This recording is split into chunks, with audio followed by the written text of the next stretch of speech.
Llegamos al día jueves para aprender un poco más sobre el tema que ha sido toda nuestra semana, que es las reglas del conflicto. Estas reglas que, como hemos aprendido, tal vez no conocemos del todo, en realidad no podemos entenderlas desde nuestra perspectiva seguramente, pero que la Biblia nos da pistas. La revelación de Dios nos muestra ciertos elementos que nos permitirán saber cómo Dios interactúa con nosotros en los límites. Estoy tratando de usar estas palabras de la manera más cuidadosa posible, en los límites que el mal ha puesto acá en este planeta. Pero vamos a estudiar este tema y vamos a pedirle a Dios que nos ayude, porque hoy vamos a hablar sobre esas reglas y esos límites. Vamos a pedir la dirección de nuestro Dios. Querido Padre, gracias te damos porque tú eres bondadoso con nosotros al abrir nuestra mente a través de tu palabra, tu revelación, para que veamos ese trasfondo que desde nuestra perspectiva humana nos cuesta ver, pero que tú quieres que comprendamos. Danos la luz de tu Espíritu Santo para poder comprender tu palabra, lo pedimos en el nombre de Jesús. Amén. Para este día, Pastora Ani Perla, nos alegra que pueda estar con nosotros para estos comentarios justo hacia el final de la semana, porque hemos estado ya viendo algunas cosas desde el principio sobre cómo Dios interactúa dentro de ciertas reglas, ciertas reglas del compromiso, ciertas reglas de juego, del conflicto. Y esto nos vuelve a traer a la mente el punto de que el gran conflicto no es un asunto de poder, está muy alejado de esa visión oriental, mística, en la que el bien y el mal se superponen como dos poderes en pugna, pero no estamos hablando de eso, eso ha quedado claro, estamos hablando de carácter.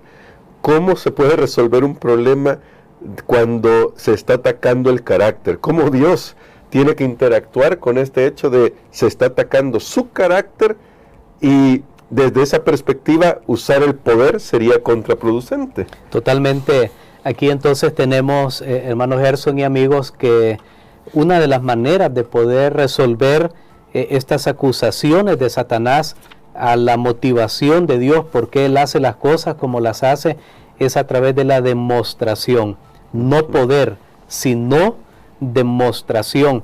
Ya lo hemos estudiado esta semana en la historia de Job, donde Satanás de repente, noten ustedes que lo que pasa en Job es como en pequeño de lo que él hizo contra Dios, sí, porque él es el acusador, él miente, él falsifica, y él está poniendo en duda la rectitud de Job. Es más, está poniendo en duda la motivación de Job.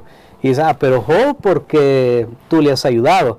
Aunque ya repasamos esto, pero lo traigo aquí, porque esto nos va a ayudar para unir nuevamente los conceptos que vamos a estudiar hoy y mañana. Y entonces, esa es la manera como Él obra. Y entonces Dios se permite dar alguna libertad, porque hay restricciones. Ahí se puede ver que en este límite, bueno, que en este conflicto entre el bien y el mal, Dios ha puesto ciertas restricciones al diablo, y también él mismo tiene restricciones. Ya lo hemos estudiado. Él mismo se ha autolimitado, es todopoderoso, pero hay ciertos límites porque hay dos poderes en pugna. Y entonces, ¿qué hace Dios? Dios permite que aquello que no puede ser resuelto por el poder, porque Dios bien puede, Satanás, tú me estás acusando, que solo yo te destruyo, pero Dios permite entonces que hay una demostración. Ok, tócalo. Y nos damos cuenta que Job finalmente, a través de su vida, demostró que él realmente amaba a Dios, pero tenía que pasar por la prueba para que esa demostración fuera necesaria. Y esto es como poner un ejemplo. Estaba pensando esta semana en una ilustración. Digamos que un hijo viene y le dice a su padre, mira, tú querías tener hijos porque lo que quieres es que te ayuden cuando ya estén grandes y que te mantengan. ¿Cómo un padre puede defenderse de esas palabras de su hijo? ¿Será que entonces dice el padre, bueno, voy a agarrar una vara y le voy a castigar hasta que se quiebre esa vara? ¿Será que eso resuelve esa duda? Porque noten, es algo que se habla al carácter. Pero Satanás es tremendamente astuto, y hace lo mismo. Hay otra ilustración en la Biblia, en el Antiguo Testamento, de cómo opera Satanás. Está la historia de Absalón. Absalón sí. Dice que se fue a poner allá a la puerta de la ciudad, porque ahí era, parece, donde se celebraban los juicios. Pues la gente iba pasando, miraba, habían como más testigos, ¿verdad? Era público. Y entonces de repente llegaba alguien y le decía: mire, yo tengo una deuda con el rey. Tú tienes. O yo le pedí al rey, a su padre en este caso, a David, que hiciera esto. No te preocupes, mira, cancelada es esa deuda.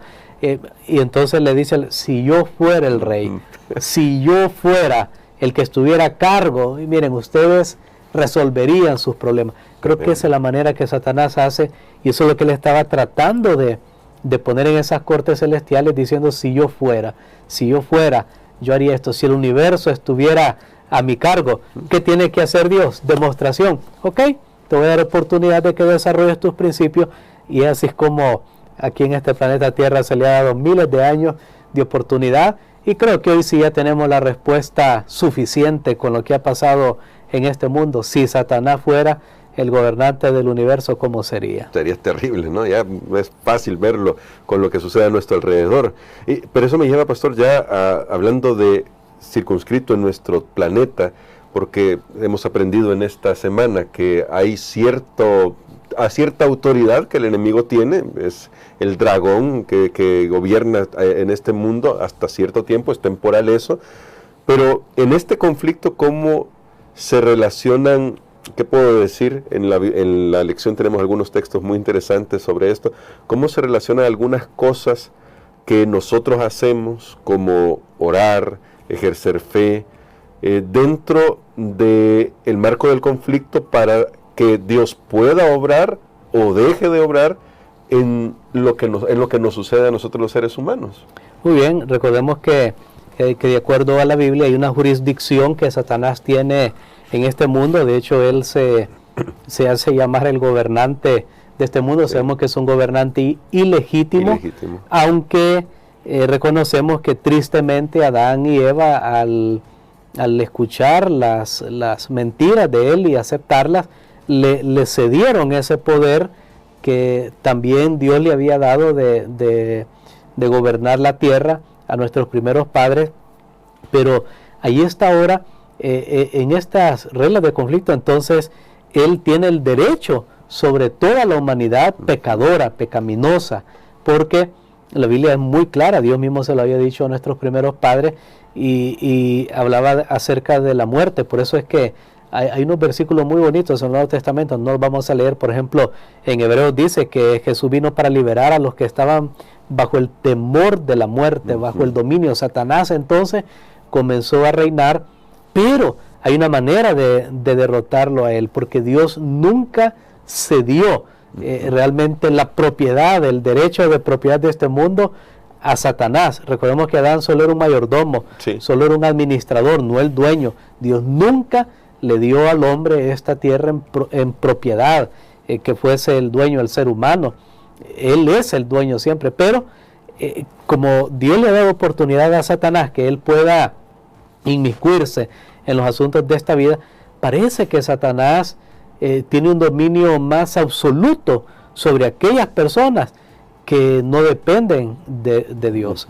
Y de ahí que la oración, la fe, el ayuno, que algunos han añadido ahí esa palabra. Por ejemplo, cuando Jesús dijo a los discípulos, cuando él estaba allá en el monte que se conoce como la Transfiguración, y habían quedado otros discípulos, un padre había llevado a su hijo que tenía algún tipo de posesión demoníaca, y no lo pudieron expulsar. Después Jesús baja del monte, se encuentra, el padre tiene un poco de fe, sí, no suficiente, pero finalmente cree, y entonces Jesús opera, expulsa a ese poder demoníaco, oscuro de la vida de este joven, y los discípulos le preguntan: ¿por qué? ¿Por qué nosotros no pudimos? ¿Por qué tú sí pudiste hacerlo? Y ahí Jesús les da una palabra clave y les dice: la oración.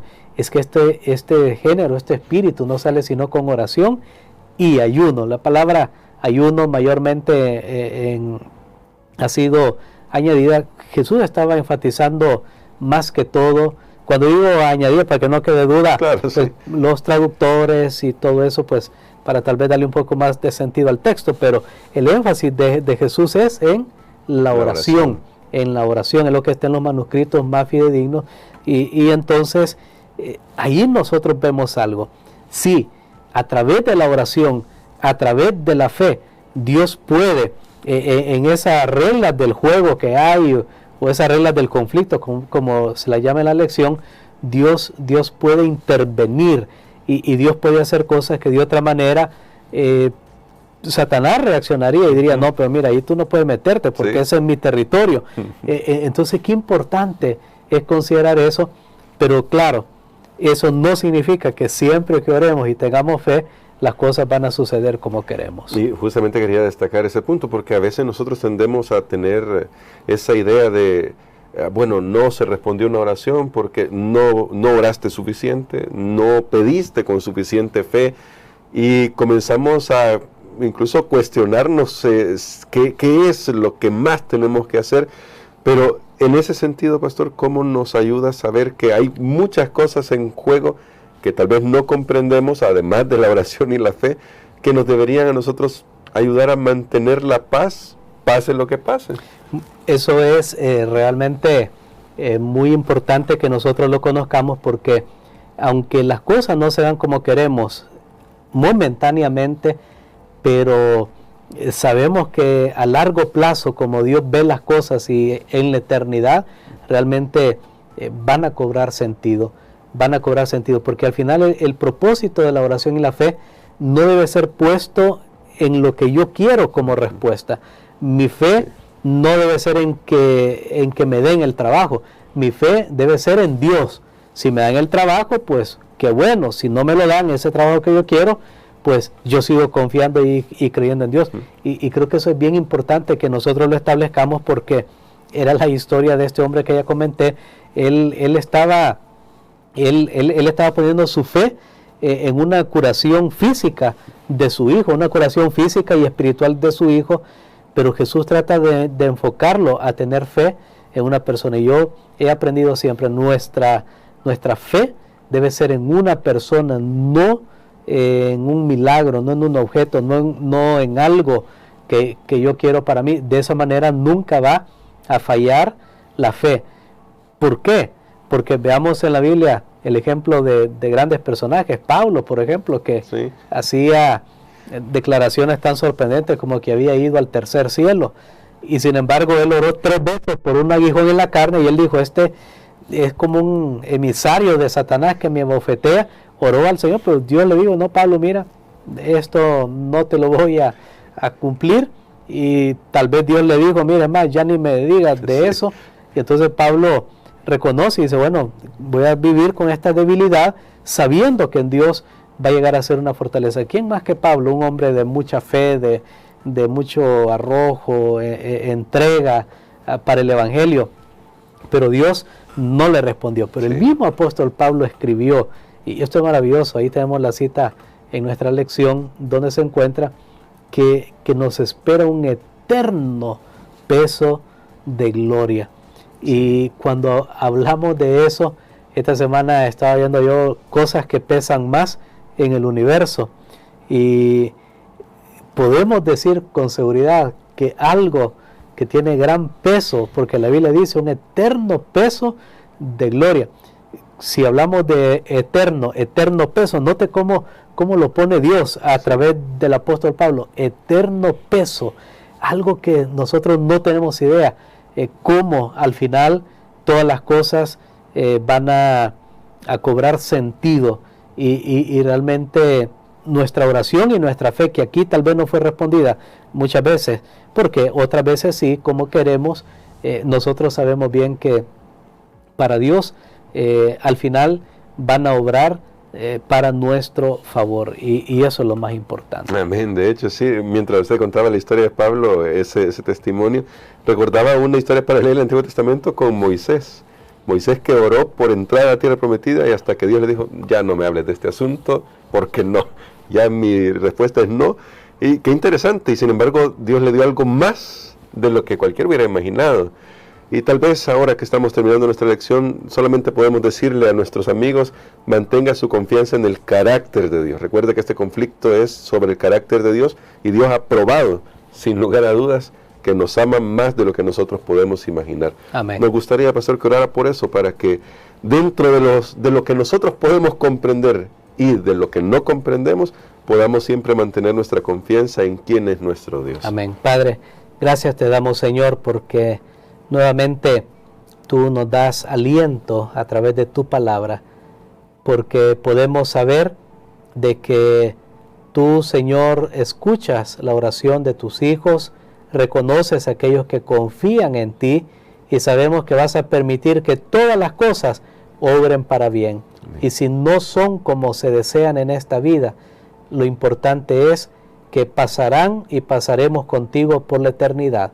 Lo pedimos en el nombre de Jesús. Amén. Amén.